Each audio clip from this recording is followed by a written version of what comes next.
The Rain Started Again by Monique Roffey. December 208, Port of Spain, Trinidad, a week before Christmas. Rain came down hard in the afternoon. Not unusual. December is still rainy season in Trinidad, but that afternoon the rain came down like a wall. Rain that hard has a sound too, a deafening roar. It churns things up quickly, gardens, drains. Brown water flows and gurgles everywhere. Often there's nowhere for this amount of quickly generated water to seep. Gardens have been paved over, and Port of Spain's roads are woefully under-equipped to deal with our heavy annual rains. Roads can turn into torrents of brown water in 30 minutes of any rainy season downpour. That afternoon, I was with my mother visiting her best friend Antoinette. We ran from Antoinette's home to our car, with our umbrellas pounded flat by the rain. We drove home safely, just, windscreen wipers crazy and frantic. Once safe and dry, my mother and I watched the rain turn everything into a brown, boiling river. It stopped eventually, but the world felt dense and broody with moisture. At least it had stopped. We fretted about my brother, though. My brother's home had a large open drain behind it and was at the foot of a hill. He suffered with floods in the rainy season. We called him. He dashed home in the rain to stave off the flooding with hard brooms and brushes and sandbags. He was okay. But then the rain started again around 8 p.m. and this time it fell hard for 2 solid hours. Cars were bobbing down the road in front of my mother's flat. We called my brother. No answer. We worried. We stared at the bobbing cars, paced about, called again. Again, no answer. We knew things must be bad, and yet we were stuck, trapped, flooded in. It got late and very dark. Finally, around 11 p.m., my brother called. "We've lost everything," he said, his voice distraught. The flooding was so bad it had broken the perimeter walls of his home, and a tsunami of floodwater had raged not just through his house, but the whole neighbourhood. Walls were down everywhere.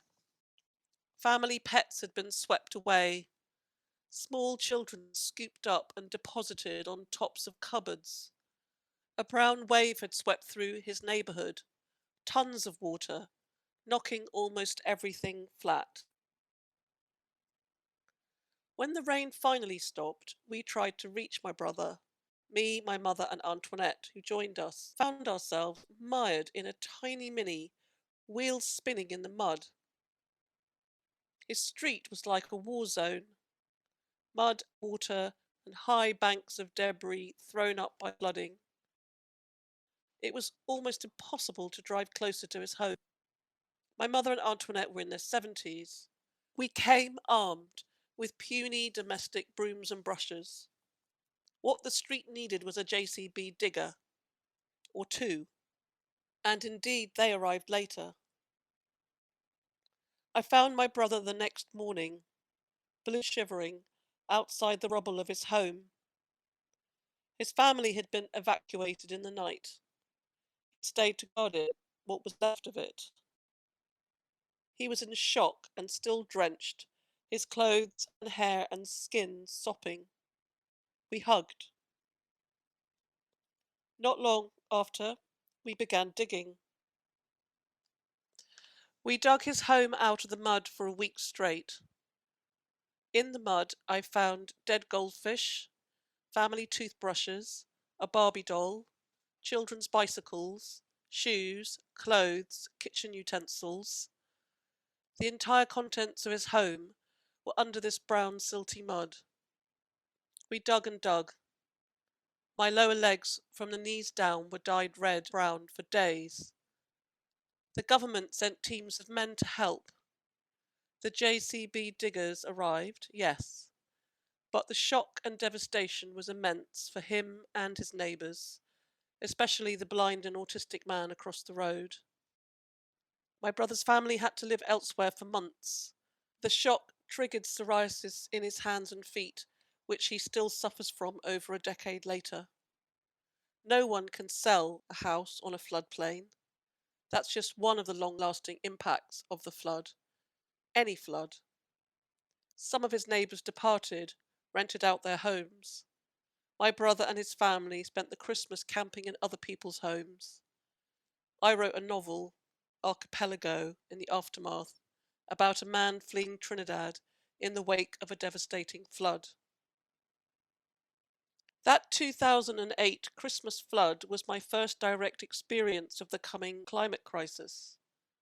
In the aftermath, I started to become attuned to what was happening with our climate systems. Trinidad's floods have gotten worse since 2008. Today, the rainy season often overwhelms not just neighbourhoods, but entire boroughs. Big sections of land become submerged. It's not a question of better drains or town planning, though that would help. It's an oncoming crisis. The planet's ecological systems are seriously out of whack after centuries of carbonized industrial global capitalism. This is what is driving our current climate emergency. It's not one thing, it's everything. Top down, bottom up. As I write today, February 22nd, 2021, Bill Gates has just published a book on climate change, How to Avoid a Climate Disaster. But is it printed on recycled paper? According to Penguin Random House, yes. What can we learn from a first world billionaire? I've actually ordered a copy to find out. Trinidad and anywhere else on or near the planet's equatorial belt will get much hotter in coming decades. But we are irrelevant, expendable to the planet's 1%, who effectively own its resources. Mass migration from whole regions will happen in coming decades. The 1% will move north or far south. The rich elites of the world will inherit what's left of the earth. Ursula Le Guin, in her 1974 novel The Dispossessed, wrote a cameo character who was mentioned in passing as a refugee from a burnt-out husk of a planet, Terra, or Earth. Art explored a speculative life to come in her book. Today, in imitation, life has caught up. In August 2019, I co-founded the group Writers Rebel with a handful of writer friends. Writers are famously armchair activists, and our goal was to change that.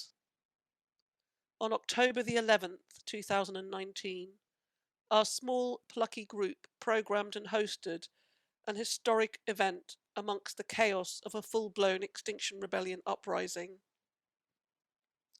40 writers, some very famous, gathered to read from their books and poems and to protest publicly against the dire oncoming reality of climate change. Our event in Trafalgar Square notched up 1.6 million impressions on Twitter, much national and international press coverage, and was the birth of a now very active campaigning group, Writers Rebel. Writers Rebel has since successfully staged other equally effective actions, even during the global COVID pandemic, and the group has grown in number of activists, along with its online presence. And so it gives me great pleasure to edit this green issue of Writer's Mosaic. Our theme of extinction isn't an easy one to read about, much less let sink in. Better look away. But given that my own ecological awareness and activism has been forged and driven by a family eco-catastrophe, I beg that readers and listeners don't wait until they find themselves in the same or similar situation, holding their children overhead in their arms above the flood. It's essential that we all wake up collectively as a species, as an intelligent, especially as writers, and also writers of colour, who often hail from the globally colonised South, Africa, India, Latin America, the Caribbean. Climate change and colonisation of the South by the North are inextricably linked. Ecocide and genocide are the same historical sin. Industrialisation of the North still links to the exploitation of the South. People and place both plundered. We need to wake up to not just a global system of white patriarchal exploitation, which promotes gender and racial injustices, but also our Earth's crisis. They go hand in hand, and we need to do this now, today, in the aftermath of 18 months of a global pandemic. We all know that the COVID-19 crisis, with almost 2.5 million dead at time of writing, is linked to our disruption of the ecology of our planet. The green issue of Writer's Mosaic is focused around 3 essays, including 1 photo essay. Each exploration tackles an area of extinction in the natural world: animals, trees, water. In her piece on extinction, Mexican writer and fellow Writers Rebel co-founder Chloe Ariges writes about how she came to love and care for the animal world as a child, about the activism of her father, Homero Ariges, and his positive result in raising environmental awareness in Mexico with the Group of 100, and how she later came to committed activism herself via Writers Rebel. Most recently, Ariges was behind the action On the Brink, which linked writers with wildlife activists, and each of these to a species going extinct. The Guyanese-Canadian writer Tessa McWatt writes about trees in Its Bark. Again, the problem of habitat loss, logging, fires, tourism. She flags up that over half of Europe's endemic trees face extinction, and with them the biodiversity of other species who live in them. Birds, for example. There will be less birdsong. There already is less birdsong.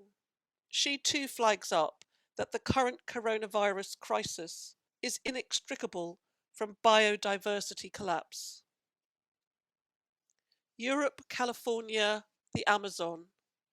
We are losing our trees. She sees the loss of trees as even more profoundly affecting those in the global south.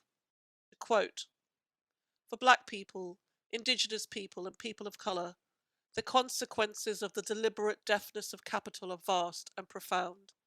Structural racism, the extinction of species, the climate crisis, bad air, the deafness, these are intimately entwined." Canadian writer Joanna Pocock's photo essay, Scattered Thoughts on the River Lee, examines the tragedy of an urban waterway on her doorstep, the Lee River, where her daughter likes to play and congregate with friends. The Lee is choked with man-made refuse polluted with chemicals. Her photos are a sobering testimony. Where, she asks, is our old wisdom about rivers, our reverence for what is sacred, water, a life-providing natural force? The issue also includes the poetic exchange between 2 Trinidadian writers, as well as 2 single poems. For these shorter pieces, I contacted Caribbean writers living either in the region or in its diaspora. Forward Prize nominated poet Shivani Ramlachan and Trinidadian poet Andre Bagu have fashioned Torn Lace, a series of neo-Gothic missives to each other, in which the coming climate crisis features as a latent yet imminent horror. In Ramlachan's account, we have an almighty and ancient earth goddess offering herself for dissection.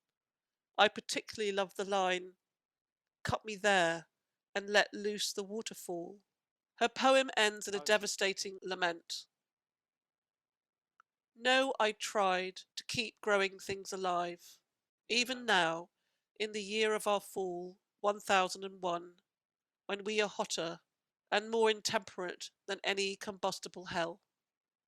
Bagu responds with a triptych of poems, one about an owl found in a felled Christmas tree. Ramlachan replies, "If I go mad in our Anthropocene, dear one, then let it happen to wingbeats. Hold on to it even if you find yourself in a place made unbearable as a furnace, a landscape where temperature has become your enemy." Meanwhile, Jamaican poet and writer Geoffrey Philp's poem Archipelagos reminds me of a tiny hurricane in itself with its sweeping, cluttered fury. In it, he conjures the horrors of the coronavirus, the Holocaust, the historic crime of kidnapped Africans, and a past ecological activism, Save the Whales, into a poem which barely touches down onto the page. The poem is a whirlwind of tragic insight. Jamaican Chinese British poet Hannah Lowe's poem, Green Beetles, touches on the everydayness of living with climate change. A 7-year-old boy and thunderous rain, a big piece of the Antarctic which has broken off, a drifting iceberg half the age of the boy. Perspective is everything in these poems, and the shadow of climate change looms inside each one. I hope you find much to mull over in this edition. There's much beauty and magic here too. It's no longer feasible for any of us, much less writers, to do nothing. We must collectivise and speak truth to power.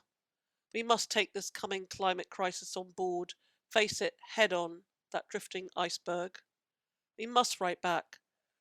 Write words anywhere, on walls, on buildings, on banks, think tanks, houses, and places of power.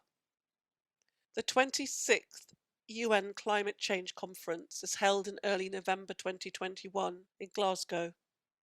We must pay attention, and we must write down what we think about this god-awful situation and make our presence felt.